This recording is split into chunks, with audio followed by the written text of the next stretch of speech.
মুন্ডা বলুন, সিধু কানু দোহাল বলুন, রঘুনাথ মুর্মু বলুন, এই বাংলার মাটিতে লড়াই করে জিতে এসছে, শিক্ষার আলো জুগিয়েছে।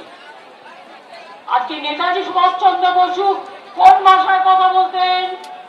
স্বামী বিবেকানন্দ কোন ভাষায় কথা বলতেন? ঈশ্বরচন্দ্র বিদ্যাসাগর কোন ভাষায় কথা বলতেন? রাজা রামমোহন রায় কোন ভাষায় কথা বলতেন? জনগণ মন অধিনায়ক জাতীয় সঙ্গীত কোন বাংলায় রচনা করা হয়েছিল? কারাই লৌহ কপট কে রচনা করেছিলেন?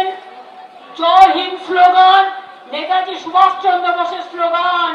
বঙ্কিমচন্দ্র চট্টোপাধ্যায় ন্যাশনাল সং আমাদের দেশের বন্দে মাতরম কে করেছিলেন?